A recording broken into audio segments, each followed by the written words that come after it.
حبايبي السلام عليكم ورحمة الله وبركاته. ازيكم حبايبي؟ عاملين ايه؟ يا رب تكونوا بخير ورمضان سعيد عليكم كلكم يا رب، وتكون ايام مباركة يا رب فيها خير لنا كلنا يا رب. شوفوا بقى الصلاة بتاعتي، الريسبشن بتاعي عملته ازاي.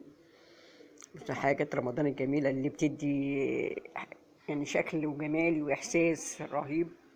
شايفين المخدات دي مكتوب عليها ايه؟ رمضان كريم. شايفين الجو اللي انا عاملاه بقى، قاعدة فيه بقى كده. شايفين طبعا ده المصحف بتاعي، النضارة بتاعتي الأساسية. القط بتاعي نايم على كنبة. شايفين الجو الرمضاني اللي أنا عاملاه؟ شايفين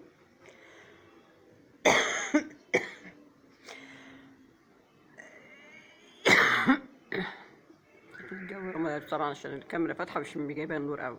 شايفين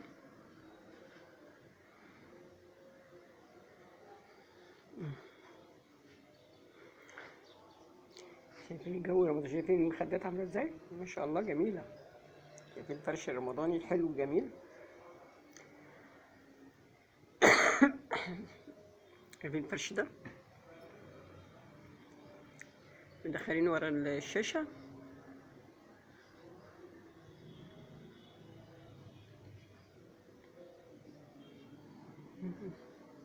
جو رمضاني بيخليكي كده في حالة إحساس كده رهيب.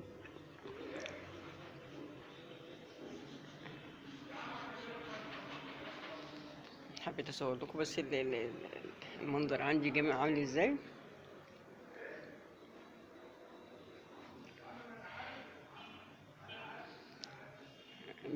مش الجمال بتخليك حتى كده اعصابك كده هاديه وقاعده في جو حلو قوي. فاهمين؟ الراديو بتاعي اهو، طبعا بسمع عليه التراويح بقى والصلاه بتاعت صلاه اللي هي على الفطار دي المغرب. شايفين النمط؟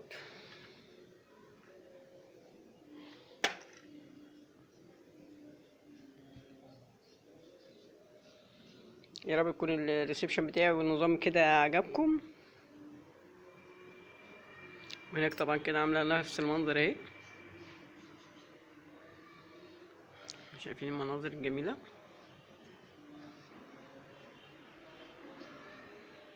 بيديك احساس حلو قوي انت قاعده في البيت، تحسي ان فعلا جو رمضاني انت قاعده فيه.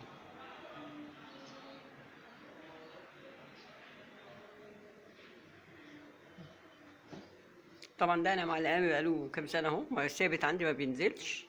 ده اللي هو طبعا شفته قبل كده في فيديوهات تانية. دي الحاجات الجديده طبعا اهي.